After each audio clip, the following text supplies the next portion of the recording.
Hello guys, welcome back to mass study. दोस्तों, आज मैं आपको 1 घंटे में सारे प्रेपोजिशंस पढ़ाने वाला हूं। जी हां दोस्तों, अगर आपको प्रीपोजिशन चाहे स्पोकन के लिए पढ़ने हो चाहे आपको ग्रामर के लिए पढ़ने हो, सारे के सारे प्रीपोजिशंस आज कंप्लीट हो जाएंगे। जैसे एट का प्रयोग कहाँ करते हैं, ऑन का प्रयोग कहाँ करते हैं, इन, इनसाइड, बिटवीन, अमंग, बहुत सारे प्रीपोजिशंस मैं आपको कवर अप करवाने वाला हूं। बस मैं ये चाहता हूं कि दिल थाम कर 1 घंटे की क्लास में सारे प्रीपोजिशन पढ़ लो। आज आपको सारे प्रीपोजिशन पढ़ाऊंगा, बढ़िया से नोट्स, ये जो है ना, ये नोट्स मैं आपको दूंगा। इनको पढ़ाने के बाद ये जो पीपीटी बना है ना, इसको बनाने में ना मुझे दिन भर लग गया, पर मैंने बढ़िया सारे के सारे रूल्स कवर किए हैं। जैसे ऑन का प्रयोग डे के पहले करते हैं, डेट के पहले करते हैं, फेस्टिवल के पहले करते हैं, और सबका शॉर्ट में एक एक एग्जाम्पल दिया है ताकि ज्यादा टाइम वेस्ट ना हो। समझने वाला तो एक एग्जाम्पल में भी समझ जाएगा।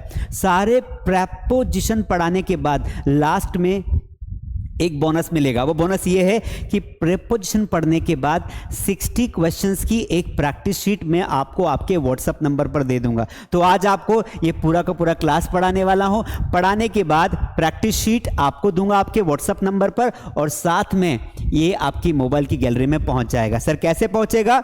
हमारा टेलीग्राम चैनल है मास स्टडी का, नीचे डिस्क्रिप्शन में लिंक है। या टेलीग्राम एक ऐप होता है जहां से आप नोट्स को डाउनलोड करके सीधे अपने मोबाइल में ले सकते हो, तो कर लीजिए और जुड़ जाइए मास स्टडी से। इसके अलावा ये मास स्टडी ऐप पर भी अवेलेबल होगा। Mass study app India number 1 app है for spoken English and English grammar. जाइए, ऐप डाउनलोड कर लीजिए। पहले समझ लेते हैं। तो सबसे पहली बात कि प्रेपोजिशन होता क्या है। दोस्तों, एक बात आपको बता देता हूं, चाहे मैं 1 या 1.5 घंटे में सारे प्रेपोजिशन पढ़ाऊंगा, इसका मतलब ये नहीं कि कुछ छोड़ दूंगा। आपको सारे कवर अप करवाऊंगा, एक एक प्रेपोजिशंस को डिटेल में पढ़ाऊंगा और आपको याद भी करवाऊंगा, और आपको मजा भी आएगा और टेंशन भी नहीं। नोट्स बनाने की टेंशन नहीं है। क्यों? क्योंकि ये पीपीटी जो मैंने बनाया है ना, दिन भर मेहनत करके, सीधे will go into your mobile. चलिए शुरू करते हैं। सबसे पहली बात, सर प्रीपोजिशन क्या होता है, ये हमें ना परिभाषा मत बताओ।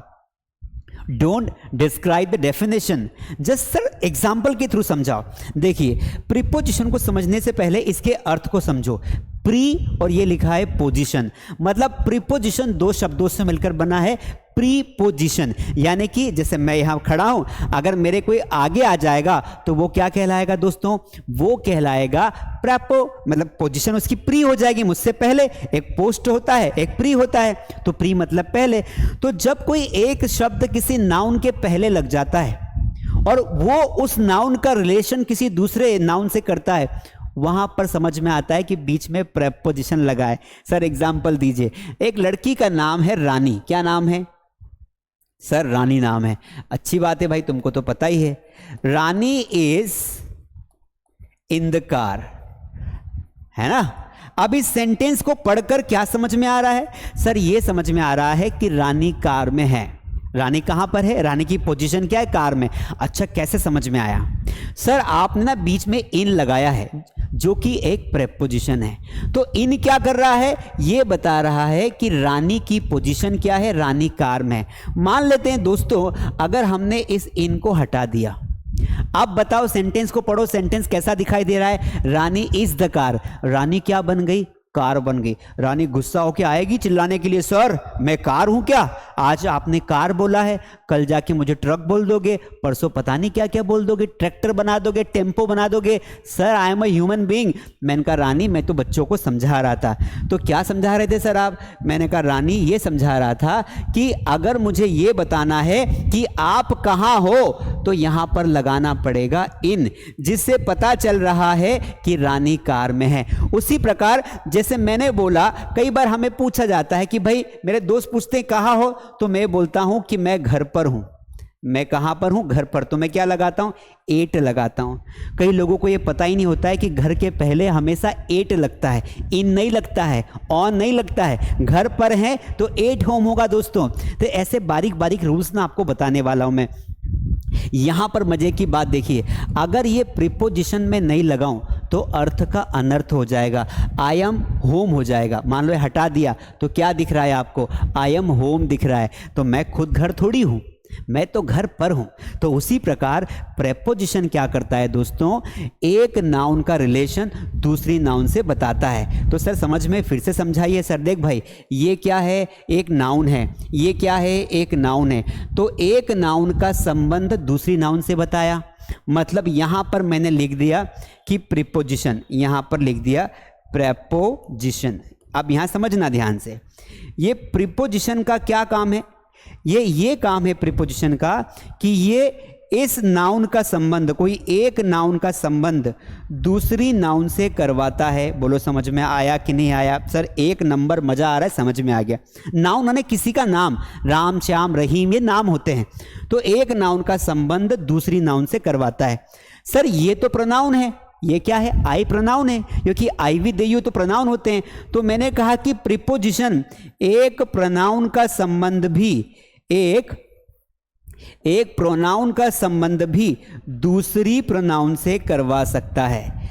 एक प्रोनाउन का संबंध भी दूसरी नाउन या प्रोनाउन से करवा सकता है। अल्टीमेटली एक नाउन का संबंध दूसरी नाउन के संबंध से करवाएगा, एक प्रोनाउन का रिलेशन दूसरी नाउन या फिर प्रोनाउन से करवाएगा, या फिर एक नाउन का रिलेशन दूसरी प्रोनाउन से भी करवा सकता है। तो इधर नाउन प्रोनाउन कुछ भी आ सकता है, इधर नाउन प्रोनाउन कुछ भी आ सकता है, लेकिन दोनों के बीच में रिलेशन बताने वाले शब्दों को हम प्रीपोजिशन कहते हैं। हिंदी में इन्हें कहा जाता है संबंध सूचक। तो परिभाषा देख लीजिए, अगर आपको डेफिनेशन लिखनी है तो मैंने बना ली है। प्रीपोजिशन संबंध सूचक अवयव होते हैं जो नाउन या फिर प्रोनाउन के पहले आते हैं और उन नाउन या प्रोनाउन का वाक्य में दिए गए दूसरे शब्दों के साथ संबंध बताते हैं। शॉर्ट में कहा जाए, कंक्लूजन में कहा जाए, नटशेल में कहा जाए तो ये होगा कि भाई मेरी पोजीशन क्या है, एक नाउन की पोजीशन क्या है, वो बताने का काम आपका करते हैं प्रीपोजिशन। सर क्लियर हो गया है, आगे बढ़ जाते हैं। सबसे पहला प्रीपोजिशन आता है most wanted, most known. On का प्रयोग बहुत आसान है, हर परीक्षा में पूछते हैं, बोलचाल की भाषा में आता है। मैंने कहा भैया तुम मुझसे कब मिलने आएगा, आपने कहा संडे को। संडे को, वो को के लिए ऑन लगाना, ऑन संडे होगा, इन संडे या एट संडे नहीं होगा, ऑन संडे। तो देखते हैं, देखो ऑन का बेसिकली जो प्रयोग होता है ना, वो निम्नलिखित कंडीशंस में किया जाता है। किसके लिए किया जाता है? निम्नलिखित कंडीशंस में किया जाता है।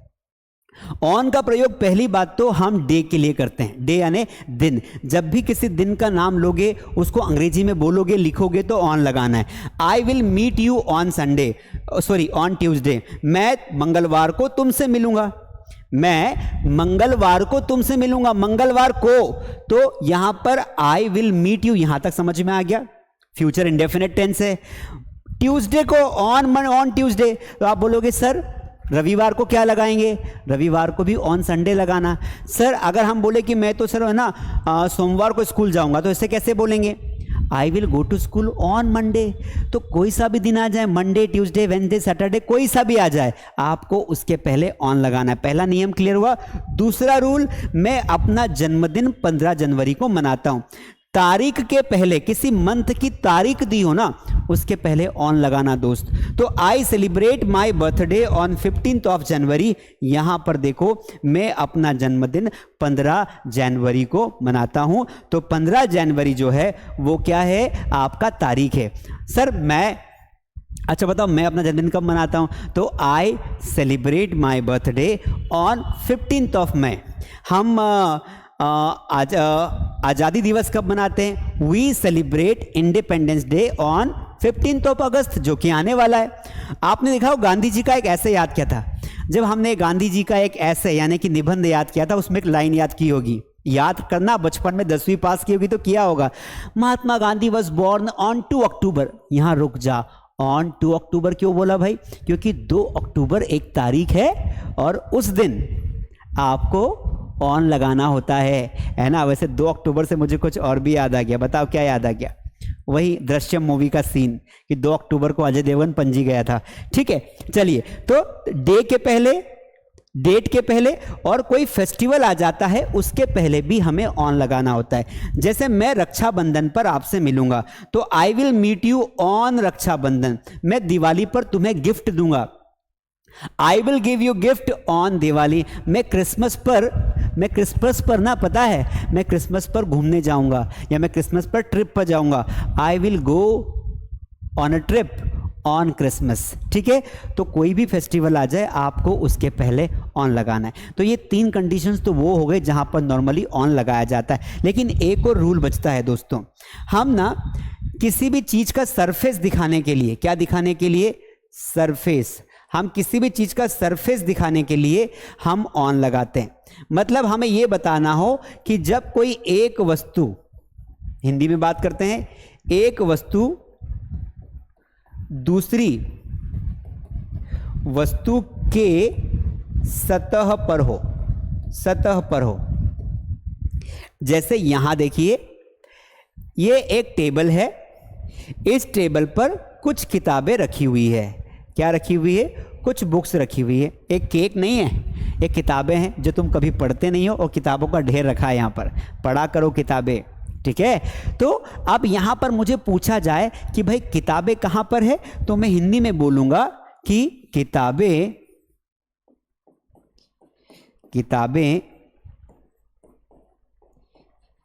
टेबल पर हैं। किताबें कहाँ पर है दोस्त? टेबल पर हैं सर, टेबल पर। तो कैसे बनाएंगे? तो आप बोलोगे the books are on the table, the books are on the table. समझ में आया कि नहीं आया? तो सर हमने ऑन क्यों लगाया? क्योंकि बुक्स और टेबल दोनों एक दूसरे से टच हो रहे हैं।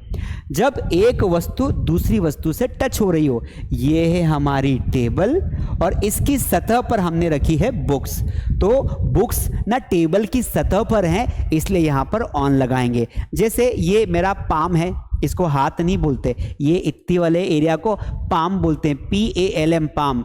तो मैंने कहा कि ये जो पेन है ना, ये मेरी पाम पर है, तो आप बोलोगे the pen is on the palm.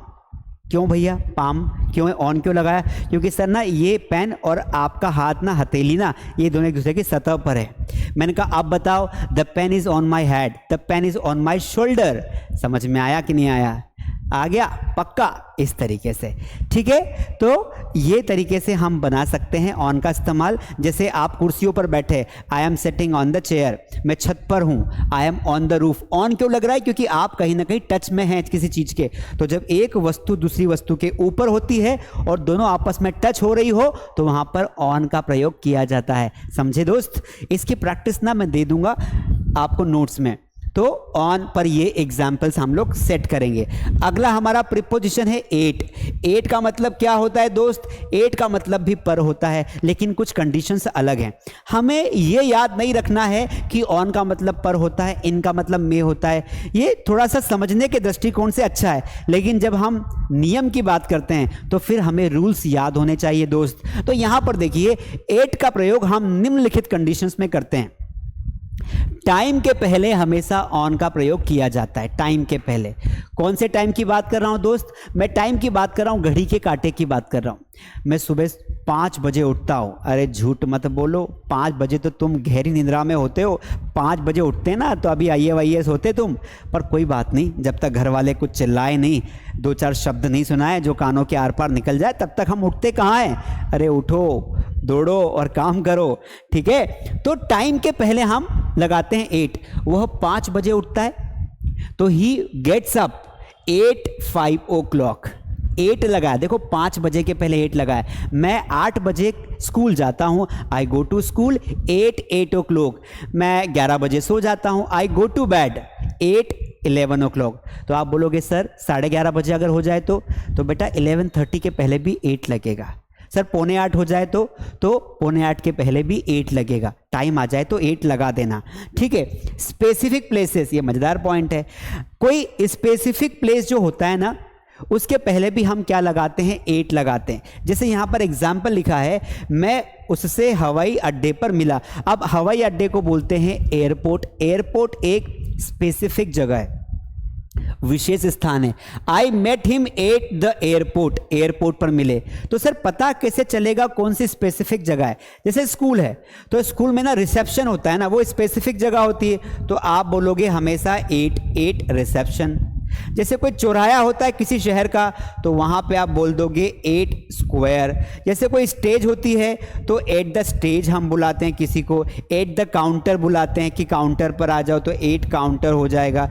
ऐसे कुछ स्पेसिफिक प्लेस होते हैं जिनके पहले 8 लगाया जाता है। उसके अलावा 8 का इस्तेमाल हम छोटे स्थानों के पहले करते हैं। छोटा स्थान यानी कि किसी शहर की कोई कॉलोनी हो जाए, कोई नगर हो जाए, उसके पहले करते हैं। मैं दिल्ली में चांदनी चौक पर रहता हूं, दिल्ली एक बड़ा स्थान है, तो आई लिव इन दिल्ली, बड़े स्थान के पहले क्या लगाते हैं? इन लगाते हैं दोस्त। लेकिन चांदनी चौक यानी कि चांदनी स्क्वायर, तो चांदनी चौराहा हो गया, तो उसके पहले क्या लगाया? 8 लगाया। समझ में आया कि नहीं आया? तो ये 3 स्थानों के पहले हम 8 का इस्तेमाल करते हैं। I hope you understand. एक और नियम बच गया है जो इस पीपीटी में नहीं है, वो है 8 का इस्तेमाल ना हम किसी भी स्किल के पहले करते हैं। तो यहां पे नियम लिख दिया, बिफोर एनी स्किल। स्किल का मतलब क्या होता है दोस्त? कला होती है। जैसे मैंने कहा कि मैं इंग्लिश में अच्छा हूं, मैं किस में अच्छा हूं? मैं अंग्रेजी में अच्छा हूं, यानी कि एकदम बढ़िया हूं। मैं अंग्रेजी में अच्छा हूं, कैसे बनाएंगे? आई एम गुड एट, मैं अंग्रेजी में अच्छा हूं, यहां पे हूं भूल गया मैं, I am good at English. क्या समझ में आया सर?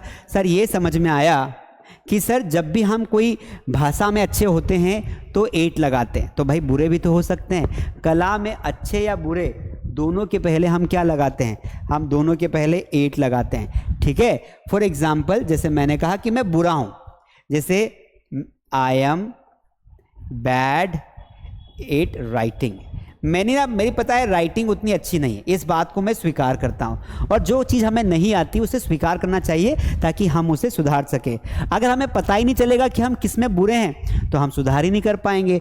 तो यहां पर आई एम, तो यहां पर भी 8 आएगा। I am bad at writing, मैं राइटिंग में बुरा हूं। तो कुछ लोग क्रिकेट में अच्छे होते हैं, Virat Kohli is good at cricket. तो कोई भी कला, कोई धनुर्विद्या में अच्छा होता है, धनुर्विद्या को बोलते हैं आर्चरी। क्या बोलते हैं? आर्चरी। तो आर्चरी में अच्छा है तो वहां पर 8 आर्चरी आ जाएगा।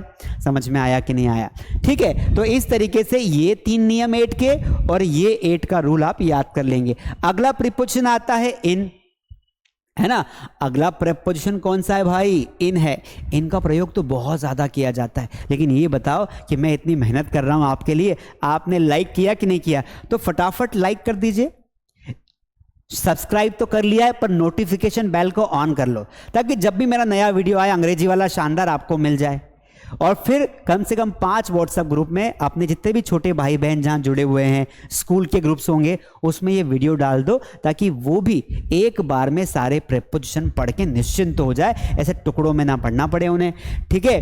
तो हम देखते हैं यहां पर कि हम इसका इस्तेमाल, इनका इस्तेमाल, पहले बेसिक बातों की बात करते हैं। तो इनका इस्तेमाल पहला तो हम किसी ईयर या मंथ के पहले करते हैं। जब भी कोई साल की बात होगी, ईयर की बात होगी, तो हम वर्ष के पहले इन लगाएंगे। जैसे मैं 2025 में अमेरिका जाऊंगा, पक्का जाऊंगा, मैंने खुद से वादा किया है कि 2025 तक अमेरिका जाना है। और अगर गया ना तो फोटो डालूंगा इस यूट्यूब चैनल पर, जरूर देखना। इंस्टाग्राम पे मुझे पर्सनली फॉलो करना है तो मेरी ईमेल आईडी सर्च करके ढूंढ लेना कमलेश यादव और मुझे फॉलो कर लेना। चलिए, मैं 2025 में अमेरिका जाऊंगा तो I will go to America in 2025। यहां पर ये वर्ष का नाम है, 2025 क्या है? ईयर का नाम है, तो इन 2025। अगर महीने का नाम आ जाए ना, यहां पे लिखा है महीना, तो उसके पहले भी हम लगाते हैं इन। जैसे मैंने कहा कि मैं अप्रैल में इंदौर जाऊंगा तो I will go to Indore in April, मैं अप्रैल में इंदौर जाऊंगा। तो महीने के पहले भी हमें इन लगाना है। सर जनवरी के पहले क्या लगाएंगे? अरे घासी रामो, जनवरी के पहले भी इन लगेगा।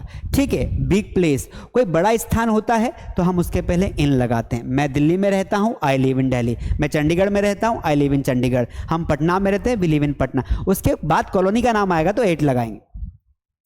जो दिन के हिस्से होते हैं ना दोस्त, दिन के हिस्से, उनके पहले भी हम क्या लगाते? इन लगाते। मॉर्निंग और इवनिंग के पहले इन लगाया जाता है। मैं तुम्हें शाम को मिलूंगा, I will see you in the evening. देखो यहां पर इवनिंग के पहले इन लगाया। तो देखो बात को समझना, जो दिन के हिस्से कौन कौन से होते हैं? तो एक तो होता है आपका मॉर्निंग, एक होता है ये बड़े हिस्से है डॉन और ये छोटे हिस्सा है, इन दोनों के पहले इन लगता है। लेकिन अगर ना राइट की बात हो, नाइट, अगर नाइट की बात हो तो नाइट के पहले ना हमेशा 8 लगता है। ये 8 लगाना यहाँ पर पहले, मतलब आगे 8 नाइट। जैसे मैं रात को पढ़ाई करता हूँ तो आई स्टडी 8 नाइट। समझ में आया कि नहीं आया? आ गया, वेरी गुड, गुड जॉब। तो ये बेसिकली इनके इस्तेमाल हो गए। अब एक और इनका इस्तेमाल बचता है जो मैं यहाँ बताता हूँ। देखो इनका इस्तेमाल ना, हम जब किसी चीज से घिरे हुए हों तो इसको हम बोलेंगे कि जब कोई एक वस्तु किसी दूसरी वस्तु से चारों ओर से घिरी हुई हो, चारों ओर से घिरी हुई हो, तब हम क्या लगाएंगे? तब हम लगाएंगे आपका इन लगाएंगे। जैसे मान लीजिए, परिभाषा को समझाता हूं कि भाई ये ना, ये तालाब है। अब तालाब में क्या है? कुछ मछलियां हैं। वैसे तो आपको एक कछुए नजर आ रहे हैं लेकिन ये मछलियां हैं, जरा एडजस्ट कर लेना। तालाब में क्या है? मछलियां हैं। तो मछलियां तालाब में हैं, विच मीन्स कि मछलियां पानी से घिरी हुई है। तालाब की एक बाउंड्री होती है, और जिस चीज़ की बाउंड्री होगी और बाउंड्री के अंदर कोई वस्तु आएगी तो वहां पर इन लगाते हैं। तो यहां पर जो सेंटेंस बनेगा कि there are fish in the pond, तो यहां पर हमने जो बड़ी वस्तु होगी ना उसके पहले आपको इन लगाना है। जैसे मैंने कहा कि हम क्लास में हैं, हम कक्षा में हैं, हम कक्षा में हैं। अब इस सेंटेंस को हम कैसे बनाएंगे? तो चूंकि इस में के लिए हम इन लगाएंगे, we are in the class, हम क्लास में है। ठीक है, वी आर इन द, क्योंकि क्लास में जब हम बैठे हैं ना तो हम चारों दीवारों से घिरे हुए होते हैं। भाई कोई भी कक्षा लगेगी तो चारों ओर से घिरी हुई रहेगी ना, तो इन द क्लास आएगा। जैसे ये जेब ना, मेरे ये पेन ना मेरी जेब में है तो यहाँ डाल लेता हूँ, तो the pen is inside my pocket, तो इनसाइड की जगह इन लगाओ, the pen is in my pocket. समझ में आ गया? आ गया, वेरी गुड। चलिए आगे बढ़ जाते हैं। अगला हमारा प्रीपोजिशन आता है बाय। बाय का मतलब होता है के द्वारा।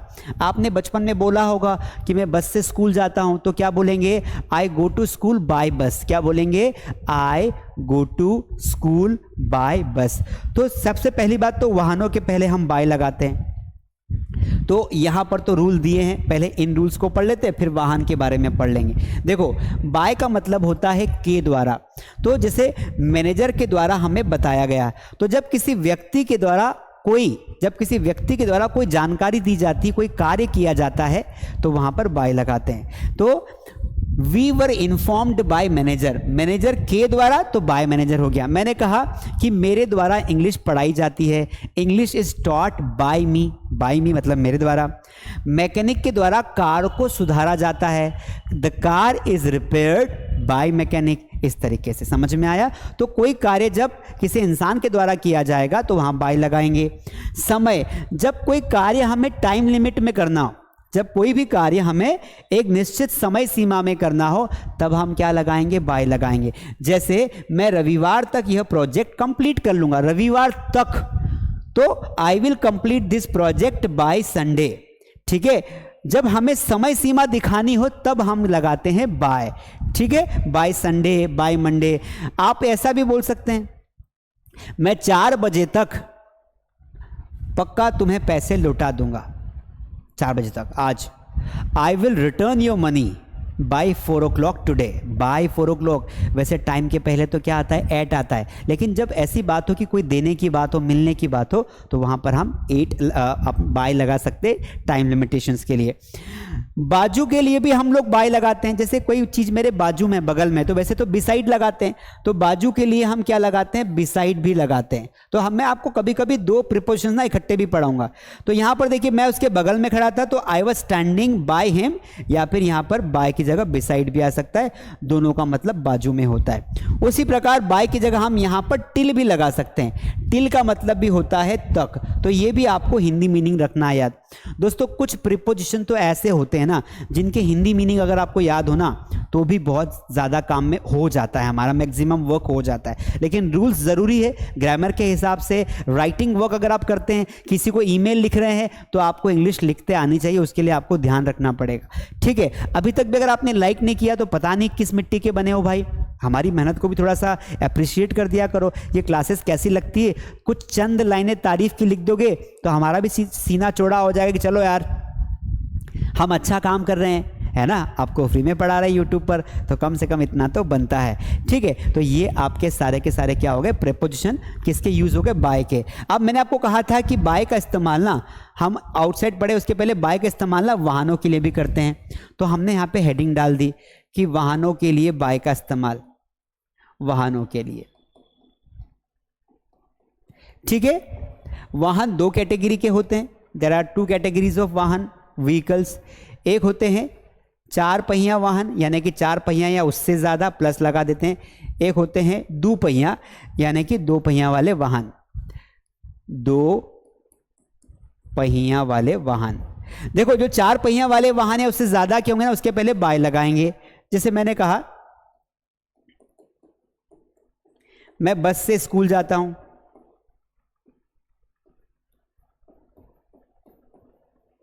तो मैं यहां पर बोलूंगा आई गो टू स्कूल बाय बस। तो वाहन के पहले क्या लगाएंगे, बाय लगाएंगे। आई गो टू स्कूल बाय बस। अगर आप दो पहिया वाहन से स्कूल जाते हो, जैसे आपने कहा मैं बाइक से स्कूल जाता हूं, बाइक यानी कि मोटरसाइकिल, बाइक से स्कूल जाता हूं, तो बाइक के पहले आपको लगाना है ऑन।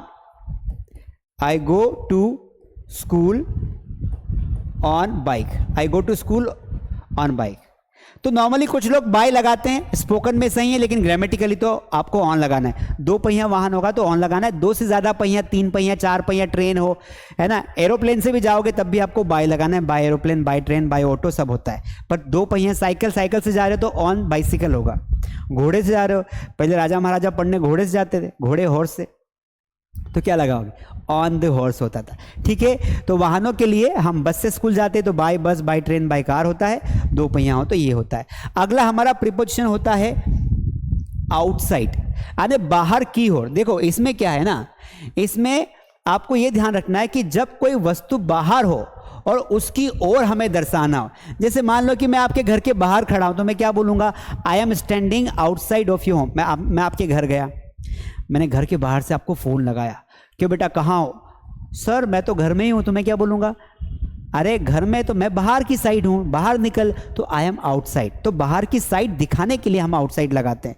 ठीक है, जब कोई चीज आकृति के जस्ट बाहर हो, जैसे मैं तुम्हारे ऑफिस के बाहर हूं, अब मान लीजिए ये आपका ऑफिस हो गया और मैं ऑफिस के बाहर यहां पर खड़ा हूं सामने, तो I am outside of your office. वो कहीं भी हो सकता हूं, जरूरी नहीं कि मैं सामने ही खड़ा हूं, आइट साइड, बगल में, कहीं भी, पर बाहर की साइड हूं। ठीक है, जैसे कोई एक बॉक्स है, ये बॉक्स है ना, और इस बॉक्स के बाहर ना एक पेन है, तो पेन कहां पर है, आउटसाइड द बॉक्स है। समझ में आया, आ गया होगा। इसी प्रकार अगर हम इसका अपोजिट पढ़े, देखो मैं एक साथ ना बहुत सारे प्रीपोजिशन कवर करवा रहा हूं, ये मैं सोचना कि सर कम पढ़ा है। देखो एक होता है इसका छोटा भाई इनसाइड। इनसाइड का मतलब होता है अंदर की ओर।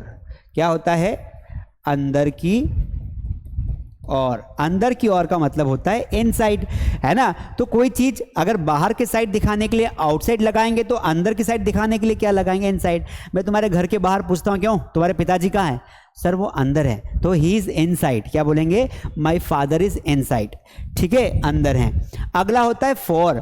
फॉर का मतलब होता है के लिए। फॉर का मतलब क्या होता है, के लिए। जैसे तेरे वास्ते फलक से मैं, पता नहीं आगे क्या आता है, तो तेरे वास्ते यानी फॉर, तुम्हारे लिए, के लिए। तो कुछ लड़के ना गाने गाने में वादा कर लेते हैं अपनी प्रेमिका से। क्या वादा करते हैं कि चांद तारे तुम्हारे लिए तोड़ के ले आऊंगा। चांद तारे तोड़ना मजाक है क्या? अरे हमने चंद्रयान 3 अभी भेजा है ना, हजारों करोड़ों रुपए खर्चा आया, हजारों करोड़ रुपए, और हम लोग बहुत आसानी से बोल देते चांद तारे तोड़ के लाऊंगा बेटा आशिक। ये सस्ते आशिक होते हैं जो मजाक मजाक में भूल कर बैठते हैं कि चांद तारे तोड़ कर ले आऊंगा। अरे तोड़ना तो दूर की बात है, वहां तक पहुंचने में भी जिंदगी निकल जाएगी और घर बार टापरे वापरे सब बिक जाएंगे। क्या टापरे भी नहीं होंगे, तभी तो ऐसी बातें कर रहा है। समझदार व्यक्ति नहीं बोलेगा ना, तो ध्यान रखना। तो फॉर का मतलब होता है के लिए, ठीक है। तो इसका प्रयोग अलग अलग कंडीशंस में किया जाता है, जैसे समय अवधि बताने के लिए, जब आपको समय बताना हो। जैसे आपने देखा होगा जब हम प्रेजेंट परफेक्ट कॉन्टिन्यूअस टेंस पढ़ते हैं या पास्ट का पीसी पढ़ते हैं, फ्यूचर का पीसी पढ़ते हैं, तो वहां पर बेसिकली हम क्या करते हैं, हम वहां पर सिंस और फॉर का प्रयोग करते हैं। तो फॉर का प्रयोग तब किया जाता है जब कोई पीरियड ऑफ टाइम की बात होगी, यानी कि एक समय का हिस्सा दिया हो, 4 घंटे के लिए, 8 दिन के लिए, 8 सालों के लिए, इसके लिए। जैसे वह 5 घंटे से सो रही है, तो 5 घंटे एक ऐसा टाइम है जिसके बारे में हमें जानकारी नहीं है, एक पीरियड ऑफ टाइम है। 5 घंटा एक टाइम है, एक लंबा अंतराल है। तो she has been sleeping for 5 hours. कब से सो रही है वो? 5 घंटे से, यानी कि 4-5 आवर्स। अगला पर्पस यानी कि होता है उद्देश्य। मैं पढ़ने के लिए दिल्ली जा रही हूं। किस लिए दिल्ली जा रही हूं? मैं पढ़ने के लिए दिल्ली जा रही हूं। तो यहां पर जब हम किसी उद्देश्य, किसी काम के लिए जाते हैं, तुम यहां क्यों आया है, तो हम बोलते हैं ना I am here for buying mangoes. मैं मैंगोज खरीदने आया हूं। तो मैं पढ़ने के लिए दिल्ली जा रही हूं। I am going to Delhi. मैं दिल्ली जा रही हूं, किस लिए? फॉर स्टडी, पढ़ने के लिए, फॉर स्टडी। तो फॉर का इस्तेमाल कहां करते हैं? पढ़ने के लिए करते हैं, ठीक है। किसी कीमत को बताने के लिए भी हम फॉर का इस्तेमाल करते हैं। ये पेन कितने की है? I bought this pen for 10 rupees. 10 रुपए के लिए मैं पेन लाया। वैसे 5,500 रुपए की पेन है। चलिए, मैंने यह पेन 10 रुपए में खरीदा। I bought this pen for 10 rupees. तो फॉर का इस्तेमाल हम इन 3 कंडीशंस के लिए करते हैं। आगे बढ़ जाते हैं विथ। विथ का इस्तेमाल बहुत ही इंपॉर्टेंट है। विथ का प्रयोग हम लोग करते हैं जब हम किसी के साथ होते हैं। तो जब किसी के साथ होंगे ना, तब हम विथ लगाएंगे। मैं हमेशा तुम्हारे साथ हूं। I am always with you. एक व्यक्ति जब दूसरी व्यक्ति के साथ होता है तो वो विथ होता है। जैसे आपके घर में आपके पापा पूछते हैं, क्यों बेटा गुड़िया कहाँ है? तो आप क्या बोलोगे? पापा गुड़िया मेरे साथ है ना। तो शी इज विथ मी, मेरे साथ है। तो कोई इंसान जब एक दूसरे के साथ रहते हैं तो वहां पे विथ लगाते हैं। कोई कारण होना, तब भी हम वहां पर कारण या कॉज बताने के लिए विथ लगाते हैं। उसकी आंखें आंसुओं के कारण लाल है, तो her eyes are red with tears, है ना। तो किसी कारण से कोई घटना होती है, वहां पर भी हम विथ लगाते हैं। इसके अलावा जब नुकीली चीजों के द्वारा कोई कार्य करते हैं, जैसे हमने बताया था, कोई काम जब इंसान करता है ना, वहां पे बाय आता है। जैसे मेरे द्वारा अंग्रेजी पढ़ाई जाती है, तो इंग्लिश इज टॉट बाय मी, क्योंकि मेरे द्वारा। लेकिन जब हम चाकू से कोई काम करेंगे, जैसे चाकू से वो सब्जियां काटते हैं, तो वेजिटेबल्स आर चॉप्ड। चॉप आने होता है काटना सब्जियों को, चॉप्ड विथ नाइफ आएगा, बाय नाइफ नहीं आएगा। पत्र ना लेटर के द्वारा, पत्र पेन से लिखा जाता है। A letter is written with pen, by pen नहीं आएगा। तो उसने पेंसिल से पत्र लिखा। He wrote a letter with pencil. With pencil यानी पेंसिल से। तो जब कोई कार्य पेंसिल से किया जाएगा या कोई नुकीले हथियार से, जैसे तलवार से, पेंचिस से या पेन से, तब हम विथ लगाते। तो इन 3 कारणों के लिए हम विथ का इस्तेमाल करते हैं। अगला है टू। टू के मतलब होता है को तरफ। टू का मतलब क्या होता है? को या तरफ में।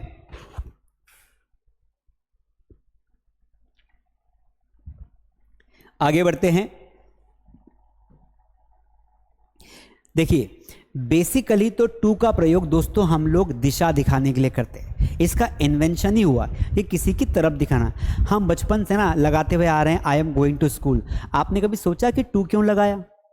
कभी सोचा? वो इसलिए लगाया कि आप स्कूल की तरफ जा रहे हो। तो कोई जब हमारा कोई टारगेट सेट होता है ना, कि भाई यहाँ से घर जाना है, यहाँ से गांव जाना है, यहाँ से जंगल में जाना है, तो वहाँ पे अक्सर टू आता है।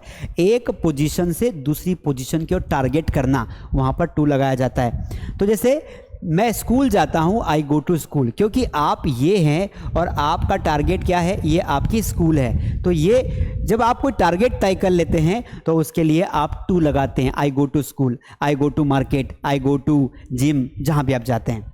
पॉइंट ऑफ टाइम, टू का प्रयोग हम लोग किसी पॉइंट को दिखाने के लिए भी करते हैं। वह दोपहर 2 बजे से 4 बजे तक टीवी देखता है। तो 2 बजे से 4 बजे तक, तो 2 तो शुरुआती पॉइंट है, पर देखता कब तक है? 4 बजे तक, तो ये एंडिंग पॉइंट है, तो यहां पर 2 लगाएंगे। ही वॉचेस टीवी फ्रॉम 3 PM, मतलब 3 बजे से, वैसे 2 बजे होना था क्योंकि यहां पर 2 बजे, तो फ्रॉम 2 PM टू 4 PM, तो ये फ्रॉम और टू को जोड़ता भी है, इनका जोड़ा चलता है। बिगिनिंग पॉइंट के पहले हम 2 लगाते हैं, जबकि बिगिनिंग पॉइंट के पहले हम फ्रॉम लगाते हैं, और एंडिंग पॉइंट के पहले हम 2 लगाते हैं, ये ध्यान रखना है। अब यहां पर आता है इन्फिनेटिव वर्ब। इन्फिनेटिव वर्ब क्या होता है? इन्फिनेटिव वर्ब मतलब जब कोई वर्ब ना एज अ ऑब्जेक्ट या एज अ नाउन का काम करे, अलग अलग प्रकार की भी होती है, यानी कि 2 नाउन्स, 2 वर्ब एक साथ आ जाए। नाउन नहीं, वर्ब की बात कर रहा हूं। हम किताबें पढ़ना पसंद करते हैं। देखो, एक तो होता है पढ़ना, एक होता है पसंद करना, ये दोनों क्या है? वर्ब्स है, तो दोनों को साथ में लिखेंगे झगड़ा हो जाएगा, इसलिए 2 लगाते हैं। तो we like to read book, like और 2 के बीच में लगा दिया, लाइक और रीड के बीच में लगा दिया 2, तो ये इन्फिनेटिव बन गया। जैसे मैंने कहा कि मुझे स्विमिंग पसंद है, मुझे तैरना पसंद है, आई लाइक टू स्विम, क्या बोलूंगा? I like to swim. यहां समझो बात को, यहां पर आई लाइक टू स्विम, तो मुझे तैरना पसंद है, 2 वर्ब है ना, एक लाइक भी तो एक मेन वर्ब है और स्विम भी, तो ये जो 2 लगा है ना, ये जब दो वर्बों के बीच में 2 लगता है उसे इन्फिनेटिव वर्ब कहा जाता है। तो आई होप ये 2 आपको समझ में आ गया है। अगला है बिफोर। बिफोर का मतलब होता है के पहले, बिफोर का मतलब होता है के पहले। जैसे मैं आपके सामने खड़ा होकर स्पीच दे रहा हूं, तो I am standing before you, तुम्हारे सामने खड़ा होकर स्पीच दे रहा हूं, है ना। कोई गलती हो तो छोटा भाई बहन समझ के माफ करना। तो देखो, के पहले, वह 8 बजे के पहले आ गया, तो एक तो समय के पहले, जब समय का एक पॉइंट ऑफ टाइम दिया हो, जैसे 8 बजे ना एक पॉइंट ऑफ टाइम है, तो ही केम बिफोर 8 o'clock, आप यहां पर अगो नहीं लगा सकते हैं। तो इसके साथ ना हम 2-3 प्रीपोजिशंस और पढ़ेंगे बिफोर के साथ साथ। देखो, के सामने का मतलब होता है समक्ष में, वह हमारे सामने बैठा है, तो ही सिटिंग बिफोर मी। देखो, वैसे सामने के लिए हम इन फ्रंट ऑफ भी लगाते हैं, इन फ्रंट ऑफ भी लगाते हैं, तो यहां पर अगर बिल्कुल सामने बैठा हो तो हम यहां पर इन फ्रंट ऑफ भी लगाते हैं। तो इन फ्रंट ऑफ, यहां पर अच्छे से लिखता हूं, इन फ्रंट ऑफ, इसका मतलब होता है के सामने, तो इसके लिए भी हम इन फ्रंट ऑफ लगाते हैं। इसके अलावा अगेंस्ट जो मतलब होता है, इसका मतलब भी होता है सामने, के हमारे सामने कौन खड़ा है, कौन लड़ रहा है, तो इन फ्रंट ऑफ का मतलब भी सामने होता है, अगेंस्ट का मतलब भी सामने होता है। याद हो गया? देखो, 100 प्रीपोजिशन ऐसे नहीं पढ़ाऊंगा, आप बोलोगे सर 20 ही पढ़ा है, बेटा 20 नहीं, बीच बीच में ये जो आ रहा है ये भी काउंट हो रहे हैं। अब इसके अलावा यहां पर देखिए, बिफोर मतलब क्या होता है? बिफोर मतलब होता है आपका सामने, ठीक है। अब यहां पर देखिए, अगो भी पढ़ा देता हूं आपको। देखो, बिफोर और अगो के कॉन्सेप्ट को समझो।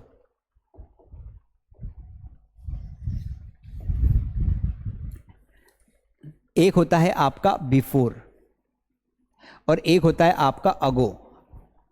आपने अपना व्हाट्सएप चलाया, इंस्टाग्राम चलाया होगा, तो इंस्टाग्राम पे आपने देखा होगा कि वो अगो दिखाता है। ये क्या करता है? बिफोर ना पॉइंट ऑफ टाइम को दिखाता है,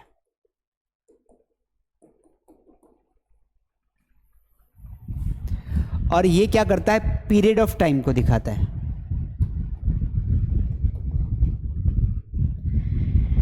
जैसे कोई काम आपने एक निश्चित तारीख के पहले किया, जैसे आजादी 1947 के पहले, तो आप क्या बोलोगे? बिफोर 1947। पर आपने बोला 50 साल पहले, तो आप बोलोगे 50 years ago, 50 years ago। आपने कहा 8 बजे के पहले, 8 बजे के पहले, तो बिफोर 8 o'clock, फिक्स टाइम है, आपने घड़ी का काटा दे दिया। मैंने कहा 8 घंटे पहले, तो 8 hours ago। समझ में आया कि नहीं आया? तो ये वैसे ही है जैसे सिंस और फॉर का इस्तेमाल करते हैं।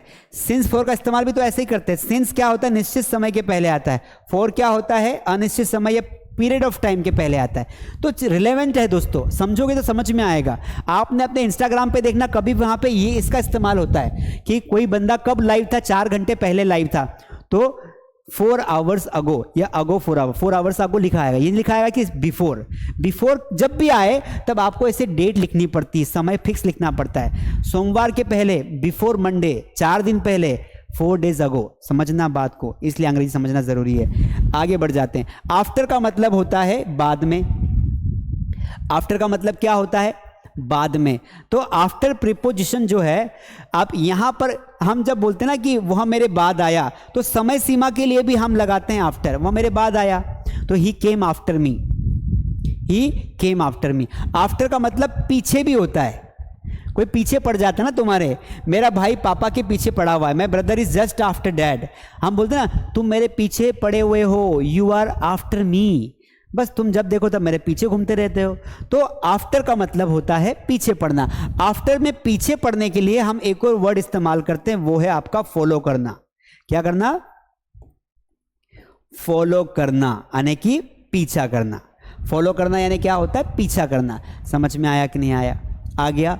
Very good. तो आफ्टर में ये डिफरेंस है। तो ये आपका आफ्टर हो गया, ये आपका फॉलो हो गया। ठीक है, अब अगला प्रीपोजिशन देखिए, अबो। अबो का मतलब होता है ऊपर। अबो का मतलब क्या होता है?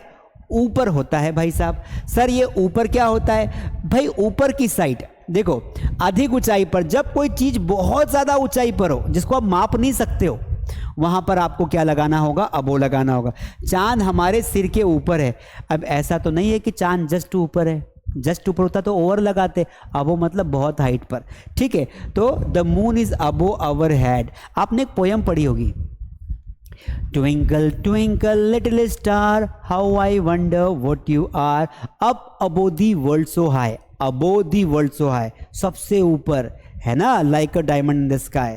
ठीक है, तो तारे जो होते हैं वो सबसे ऊपर होते हैं, अबो द स्काई होते हैं। जैसे प्लेन उड़ रहा है तो अबो द क्लाउड से उड़ता है, अगर नीचे उड़ेगा तो ओवर आ जाएगा।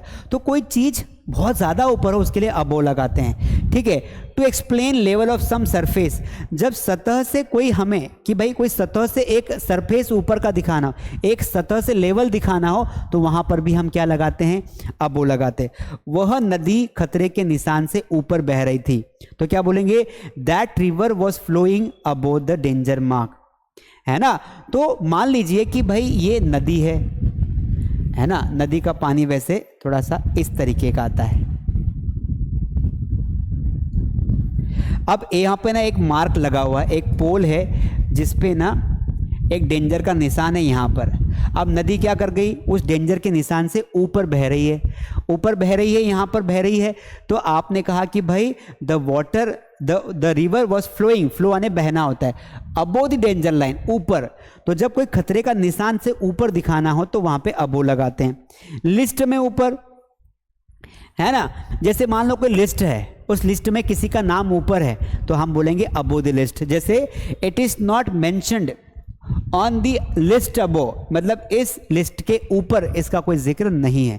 तो ये 3 तरीके से हम अबो लगाते हैं। वैसे प्राइस बताने के लिए भी अबो लगाते हैं। मैंने कहा ये पेन कितने का होगा, आपने तुक्का मारा कि लगभग 500 से ऊपर का होगा, तो अबो 500 रुपीज़। ठीक है, ऊपर दिखाने के लिए। आगे बढ़ जाते हैं। इसके पहले इसका अपोजिट भी पढ़ लेते हैं, बिलो, है ना, बिलो पढ़ लेते हैं। देखो बिलो का मतलब एक ही लाएगा, बिलो का मतलब होता है के नीचे। मैं थोड़ा पानी पी लूं, let me drink water guys, क्योंकि गर्मी बहुत है, प्यास लगती है।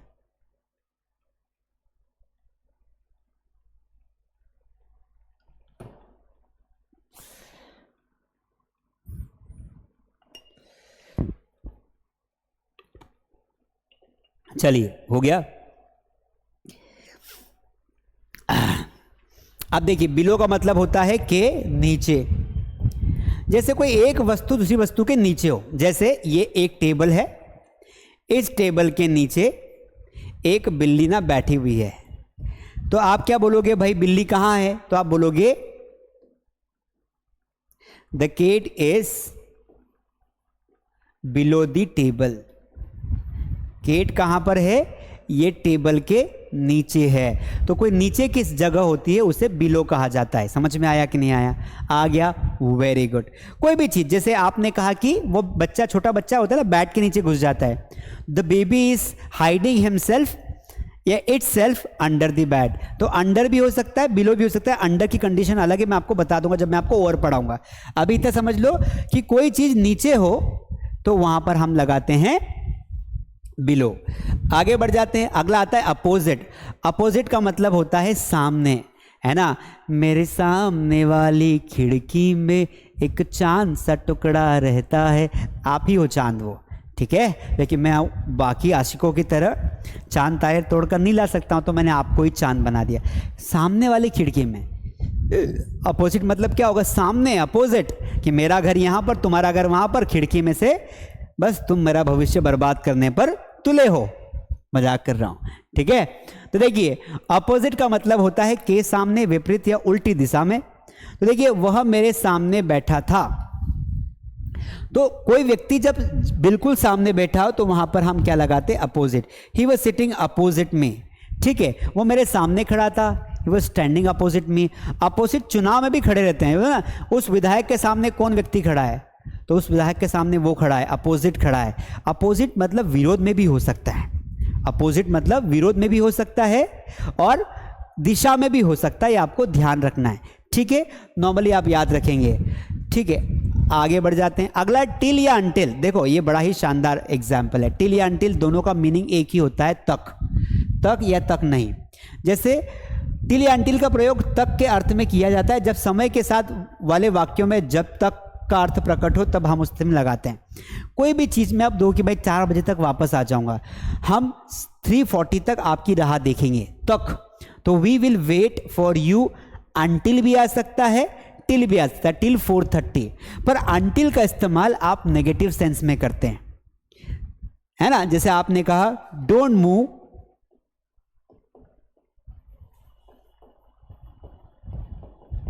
अंटिल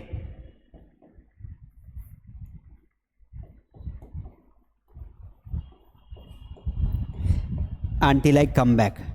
क्या मीनिंग हुआ इसका भैया, don't move until I come back, यानी कि तब तक मत हिलना जब तक कि मैं वापस ना आ जाऊं। तो don't move until I come back.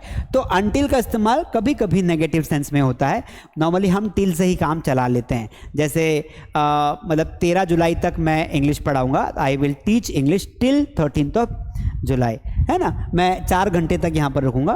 तो इस तरीके से टिल लगाते तक के लिए। आगे बढ़ जाते हैं, अगला हमारा प्रपोजिशन है बिसाइड। बिसाइड का मतलब मैंने आपको बताया था बगल में, बाजू में।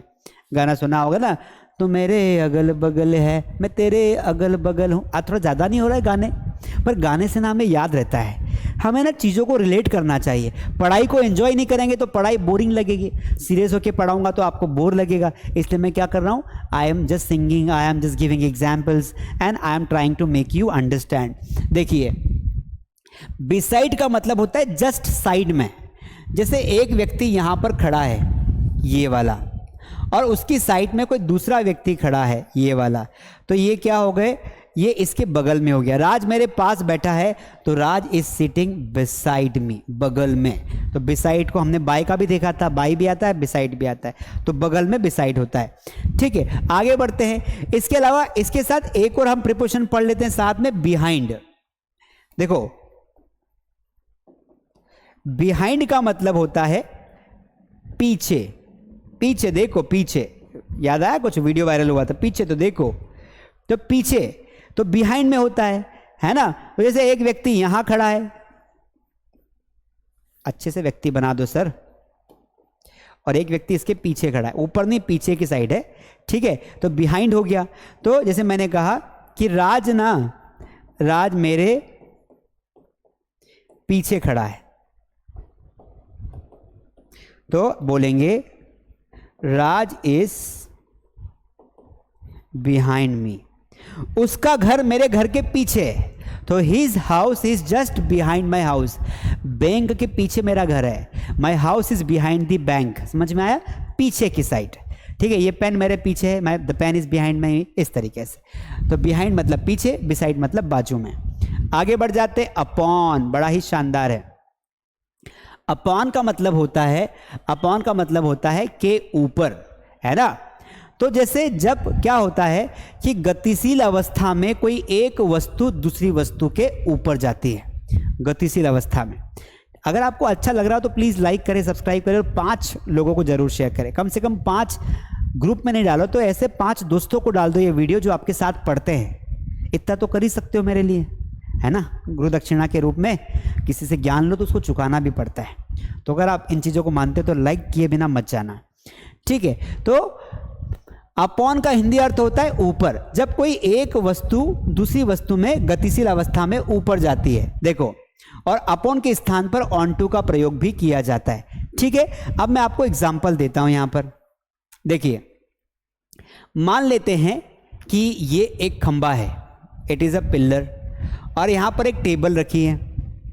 अब एक बिल्ली जो है ना इस खंबे से जो है, बिल्ली जो है ना इस खंबे से कूदती है। कहां पर कूद रही है? इस टेबल पर। तो जब गतिशील अवस्था में एक वस्तु दूसरी वस्तु पर गिरती है तो वहां पर इन नहीं लगाते। जैसे बिल्ली टेबल पर कूदी, बिल्ली टेबल पर कूदी, देखिए, तो बिल्ली टेबल पर कूदी, द कैट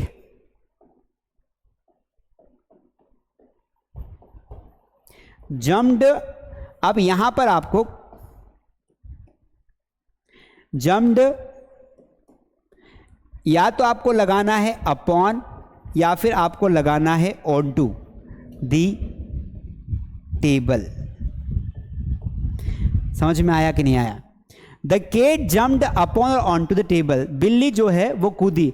तो जब कोई गतिशील अवस्था में, देखो ऑन का प्रयोग कब करते हैं? जब कोई एक वस्तु दूसरी वस्तु पर स्थिर हो तब आपको ऑन लगाना है। स्थिर है ना, the pen is on my palm, पर अगर मैं पाम इसको फेंकूंगा ना हाथ के ऊपर तो ऑन टू या अपॉन आएगा।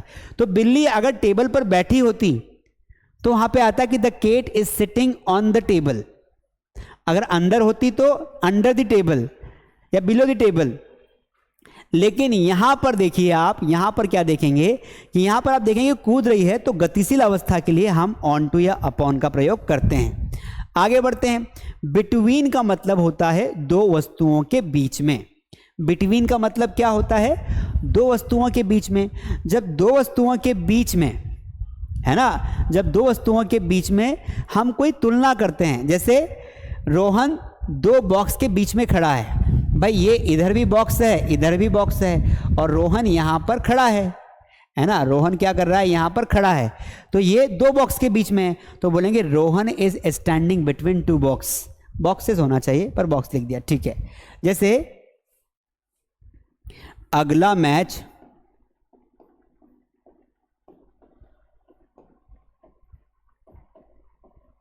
भारत और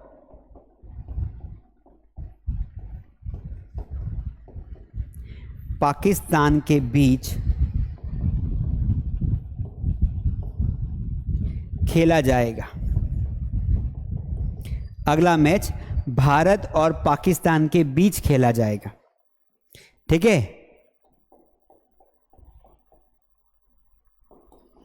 next match will be played between India and Pakistan. समझ में आया? India and Pakistan. तो ये बिटवीन जो लगता है ना, ये बिटवीन की पोजीशन को ध्यान रखना। बिटवीन हमेशा दो वस्तुओं के बीच में लगता है, नहीं दो वस्तुओं के पहले। जिन दो वस्तुओं को तुलना करना उसके पहले लगता है। जैसे यहाँ पर टू बॉक्स थे उसके पहले लगा, यहाँ पर जो लगाना ये, यहाँ पर देखिए ये इंडिया लिखा है ये पाकिस्तान लिखा है, इसके पहले ही लग गया बिटवीन। जैसे मैंने कहा कि मैं राहुल और तुम्हारे बीच में कंफ्यूज्ड हूं, तो I am stuck between you and Rahul, तो बिटवीन पहले लग जाता है, ठीक है। आगे बढ़ जाते हैं। अगला आता है, अब इसके साथ एक और पढ़ लेते हैं, बिटवीन के साथ अंडर।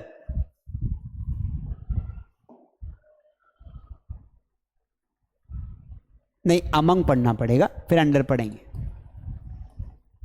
अमंग का मतलब होता है दो से ज्यादा वस्तुओं के बीच में।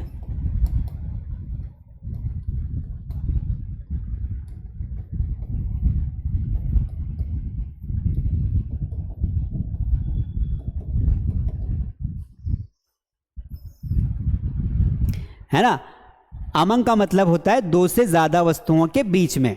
जैसे मान लीजिए कि ये बहुत सारे बच्चे बैठे हुए हैं, इसमें तुम भी एक हो। अब मैंने कहा कि ये जो मिठाई का डब्बा है ना, इन सभी बच्चों के बीच में बांट दो। तो बच्चों के बीच में तो मिठाई का डब्बा बांटना है, यानी कि मिठाई का डब्बा ने मिठाई बांटनी है। तो जब दो से ज़्यादा लोग होंगे तो उनके बीच में कोई एक्टिविटी होगी तो वहाँ पर अमंग लगाते हैं। एग्जाम्पल समझते हैं कि डिस्ट्रीब्यूट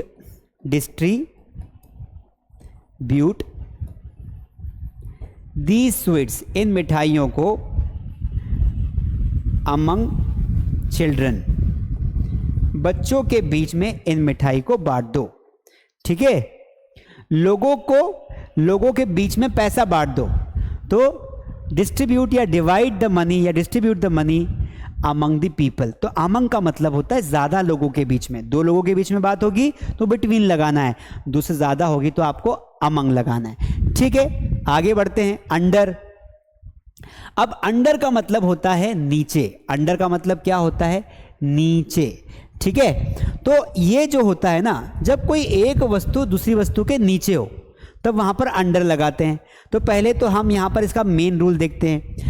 अंडर का प्रयोग नीचे के अर्थ में होता है जब कोई वस्तु किसी दूसरी वस्तु के नीचे हो परंतु स्पर्श ना करे तो उस स्थिति में अंडर लगाते हैं। पहले इस नियम को समझते हैं, उसका एग्जाम्पल भी समझेंगे।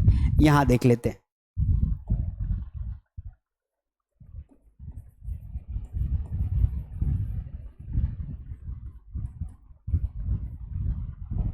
देखिए, जैसे हम वो बिल्ली वाला एग्जाम्पल लेते हैं कि बिल्ली क्या करती है, इस बार ना बिल्ली छुप गई है टेबल के नीचे, है ना, जहां तुम पढ़ाई करते हो कभी कभार गलती से किताबें उठा लेते हो, वहां पर छुप गई है। तो टेबल के नीचे कौन है? सर टेबल के नीचे बिल्ली है। तो इसको बनाओगे कैसे? तो नियम क्या बोल रहा है कि जब कोई एक वस्तु दूसरी वस्तु के नीचे हो और वो उसे टच ना करे, मतलब नीचे तो लेकिन टच ना करे, तो यहां पर हम बिलो भी लगा सकते हैं, नॉर्मली अंडर लगाएंगे।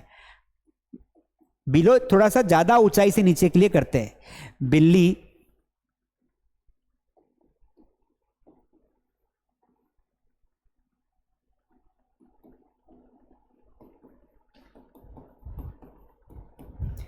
बिल्ली टेबल के नीचे है। कैसे बनाओगे? The cat is under the table, इस तरीके से। तो ये अंडर जो होता है ये ओवर का उल्टा होता है। ओवर क्या होता है?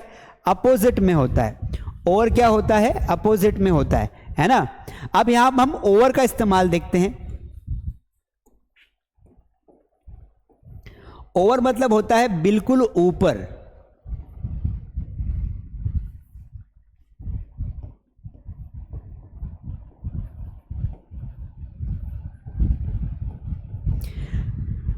जब कोई चीज ना आपके जस्ट ऊपर हो, ज्यादा दूर नहीं पास में ही हो, और आप उससे घिरे हुए हो, तो आप वहां पे ओवर लगाते हैं। जैसे there is a fan above my head. तो जो फैन है ना वो आपके हेड के नीचे है, सॉरी हेड के ऊपर है। यहां खड़ा हूं, इसके जस्ट ऊपर फैन लगा हुआ है, तो ओवर माई हेड हो गया। बोलते ना तुम मेरे माथे पे मत बैठो, तो क्या बोलते हैं? Don't dance over my head. Don't dance मतलब मेरे माथे पर मत नाचो, कि कोई बार बार बार बार आपके सामने नाच रहा है तो आप एक फ्रेज में बोलते हो don't dance over my head, माथे के ऊपर, तो ओवर हो जाता है। ठीक है, अब एक और चीज हम समझते बिनिथ।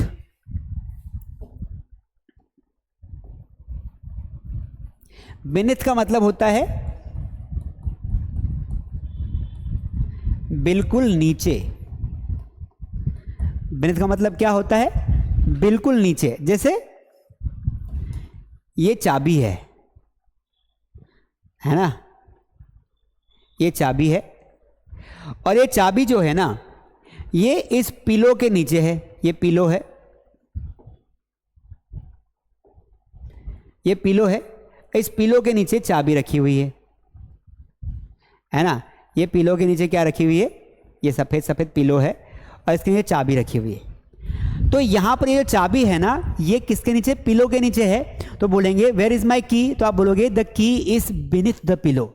जब कोई एक वस्तु के नीचे दूसरी वस्तु हो और वो चिपकी हुई हो, ऐसे ये तो मान लो सरफेस है और इस पर कोई नीचे रखिए पेन है, ये इस तरीके से beneath द माई पाम, जैसे pen is beneath my palm, इस तरीके से। समझ में आया कि नहीं आया? आ गया, वेरी गुड। तो कोई भी चीज़ नीचे होगी तो आप क्या लगाओगे? आपको beneath लगाना है। ठीक है दोस्तों, तो मैंने कोशिश की कि आपको मैक्सिमम मैं प्रीपोजिशन समझा पाऊँ, है ना। 1 घंटे में जितने भी कवर हो पाए, 100 तो नहीं हो पाए, लेकिन मैंने मैक्सिमम जो मोस्ट इंपॉर्टेंट प्रीपोजिशंस थे वो मैंने समझा दिए। अगर इसके अलावा आपको और कौन कौन से प्रीपोजिशन समझना है वो मुझे आप कमेंट में बताएंगे, तो मैं उन पे अगला वीडियो बना दूंगा, चाहे शॉर्ट वीडियो बने लेकिन बना दूंगा। मैंने 1 घंटे की क्लास में काफ़ी कुछ समझाने की कोशिश की, एग्जाम्पल समझाया, रूल समझाया। अब ऐसे तो बहुत अनलिमिटेड होते हैं, उनके रूल भी बहुत है, तो मैंने उन प्रीपोजिशंस को इन प्रैक्टिस शीट में कवर कर दिया, बाकी के जो बच्चे उनको प्रैक्टिस शीट में कवर कर दिया है। ठीक है, तो जैसे एक होता है ड्यूरिंग, मैं कुछ समझा ही देता हूं आपको। तो ड्यूरिंग का मतलब क्या होता है? के दौरान होता है। तो इनके मीनिंग याद रखोगे ना तो भी आपको आ जाएंगे। के दौरान, है ना। ड्यूरिंग का मतलब होता है के दौरान। जैसे आप बोलते ना कि क्रिकेट खेलने के दौरान वह वहां आई, तो ड्यूरिंग होता है। एक होता है आपका टूवर्ड्स।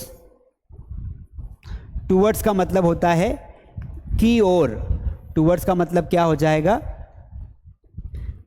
की ओर। जैसे वह मेरी ओर आ रही है, वह मेरी ओर, she is coming towards me, she is coming towards me, मेरी ओर।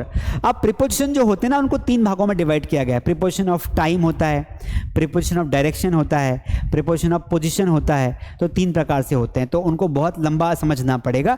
अभी जो मुख्य थे जैसे since, for, inside, above, over, over, under, inside, to, on, at, ये मैंने मेन समझा दिए। एक प्रीपोजिशन होता है वो भी मैं आपको समझा देता हूं जो आपके एग्जाम में काम में आएगा। जैसे एक होता है आपका इन और एक होता है आपका इनटू। इन दोनों को भी समझ लो। देखो इन क्या होता है ना, ये स्थिरता को दिखाता है, स्टेबिलिटी को दिखाता है, स्थिर वस्तु को दिखाता है। और ये क्या करता है? गतिशील वस्तु को दिखाता है। जैसे मैंने कहा कि मैं नदी में हूं,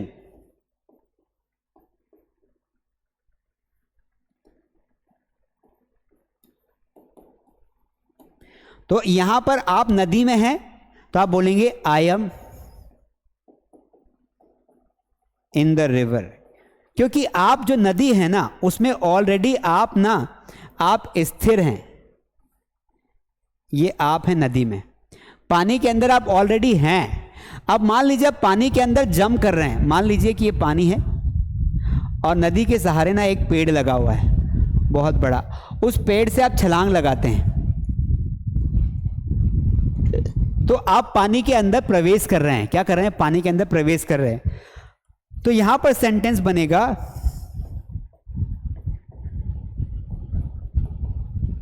I M jumping into the river. क्या बोलेंगे? I am jumping into the river. तो यहां पर आपने इनटू क्यों लगाया? क्योंकि गतिशील अवस्था में जब आप किसी एक वस्तु के थ्रू दूसरी वस्तु में प्रवेश करेंगे तो आपको वहां पर इनटू लगाना है। तो ये इन इनटू का कंसेप्ट। जैसे ऑन मतलब स्थिर, ऑन टू मतलब गतिशील, उसी प्रकार इन मतलब स्थिर, मैं क्लास में हूं, I M in the class, मैं क्लास में आ रहा हूं, I am going into the class, I am coming into the class. ये ध्यान रखना है आपको। ठीक है, तो ये सारा मैंने समझा दिया है। इसके अलावा होता है आपका ऑफ और ऑफ। तो इनके मीनिंग्स आसान होते हैं। इस ऑफ का मतलब होता है का, के, और इस ऑफ का मतलब होता है दूर होना। जैसे मैंने कहा कि दूर रहो मुझसे, है ना, तो आप बोलोगे ऑफ मी। जैसे मैंने कहा कि वह छत से गिरा, वह छत से गिरा, तो क्या बोलेंगे? He fell off the tree, he fell off the roof, छत से गिर गया बेचारा, क्या करे, इस तरीके। तो ऑफ मतलब होता है किसी एक वस्तु से दूसरी वस्तु तक जाना, दूर होना, सेपरेशन को दिखाता है ऑफ। ठीक है दोस्तों, तो ये थी आपका बेसिकली आपका प्रीपोजिशन का लेक्चर। मैंने समझा दिए जो मोस्ट इंपॉर्टेंट थे। ये 60 क्वेश्चन की प्रैक्टिस शीट है। देखिए पूरे 60 आप काउंट कर सकते हैं। यहां पर देखो लैपटॉप के अंदर क्या था, तुम बाहर हो, कोशिश कर रही थी। ये सारे प्रीपोजिशन जो है आपको सॉल्व करने हैं। ये 60 तक हैं। अगर आपको हमारे ऑनलाइन क्लासेस ज्वाइन करना हो, इस तरीके से आपको ग्रामर पढ़नी हो तो ग्रामर भी पढ़ सकते हैं, उसकी भी क्लासेस चल रही है। और अगर आपको स्पोकन पढ़ना हो, अगर आपको जीरो से इंग्लिश सीखना हो, तो लाखों लोगों ने हमारे मास्टरडी ऐप पर इंग्लिश सीखी है। ये हमारा जीरो से हीरो वाला कोर्स है, बेस्ट स्पोकन इंग्लिश कोर्स। ये कोर्स आप ज्वाइन कर सकते हैं, है ना। और इस नंबर पर कॉल करके फीस की जानकारी ले सकते हैं। ये हमारा एक्सपर्ट बैच है। ऐसे बच्चे जो सिर्फ प्रैक्टिस करना चाहते हैं, सिर्फ इंग्लिश की प्रैक्टिस करना चाहते हैं कि सर हमें कोई ऐसी बैच दे दो, हमारा बेसिक क्लियर है, हमें ना 2-3 महीने प्रैक्टिस करके सीख जाएंगे, तो ये expert batch for advance English है। ये 3 महीने का बैच होता है, इसे प्रैक्टिस बैच कहते हैं। इसकी जानकारी लेकर आप लाइव क्लासेस ज्वाइन कर सकते हैं। नई बैच अभी अभी स्टार्ट हुई है। चलिए, पर्सनल क्लासेस अगर आप अकेले पढ़ना चाहते हैं, अगर आप प्रोफेशनल है, जॉब करते हैं, आपको बच्चों के साथ लाइव पढ़ना अच्छा नहीं लगता है, तो आप 1-to-1 क्लास ले सकते हैं, मतलब जहां पर टीचर और केवल आप रहोगे, ताकि आप रोज प्रैक्टिस करो टीचर के साथ और आपको गाइड करे। तो पर्सनल क्लासेस भी आप ज्वाइन कर सकते हैं, 1 महीने के लिए, 2 महीने के लिए, जैसा भी आपको लगे। ये मेरी बुक है, अगर आपने अभी तक मेरी बुक ज्वाइन नहीं की है तो मस्ट बाय माय बुक। ये मेरी बहुत ही शानदार बुक है, आप इसे खरीद सकते हैं, ले सकते हैं। जो मैं भी पढ़ाता हूँ, जितना भी कंटेंट सब इस बुक से आता है। छोटे बच्चे अगर आपके घर में परेशान करते हो, मोबाइल चलाते हो, 5-7 साल, 8 साल, 10 साल, 12 साल के छोटे बच्चों के लिए स्पेशल बैच है, किड्स बैच है ना। बच्चे इंग्लिश मीडियम में जाते हैं लेकिन उनको इंग्लिश बोलते नहीं आती है, अपना इंट्रोडक्शन नहीं दे पाते हैं, परिचय नहीं दे पाते हैं, बात नहीं कर पाते दोस्तों से, तो ये छोटे बच्चों के लिए स्पेशल बैच है। ये 2 महीने का बैच होता है। 2 महीने में हम आपके बच्चे को बहुत अच्छा कर देते हैं। लाइव क्लास होती है, फेस टू फेस टीचर पढ़ाता है। आप इस नंबर पर कॉल करके जानकारी ले सकते हैं। वोकैबुलरी इंप्रूव करना है तो वोकैबुलरी के लिए प्राइम वोकैबुलरी बैच है स्पेशली। इसके अलावा हमारी ग्रामर बैच है, तो ग्रामर बैच भी आप ज्वाइन कर सकते हैं। इसमें भी लाइव प्लस रिकॉर्डेड क्लासेस है। कोई भी एग्जाम की तैयारी कर रहे हो, ये बैच उनके लिए बेस्ट है। चलिए, आई होप आपको आज की क्लास प्रीपोजिशंस की बहुत अच्छी लगी होगी। अगला टॉपिक कौन से टॉपिक पर चाहिए, अगला वीडियो कौन से टॉपिक पर चाहिए, ज़रूर बताएं, ताकि एक साथ सारे टॉपिक्स को मैं आपको पढ़ा सकूं। अच्छा लगा हो तो प्लीज़ लाइक करिए, कमेंट में बढ़िया बढ़िया वर्ड्स लिखिए, ताकि और भी बाकी जो लोग यहाँ पर आए उन्हें देखकर अच्छा लगे। आप हमें अप्रिशिएट करेंगे तो मुझे बहुत खुशी होगी। Thank you so much. Please take care. मिलते हैं अगली क्लास में कुछ नई लर्निंग के साथ। Have a good day.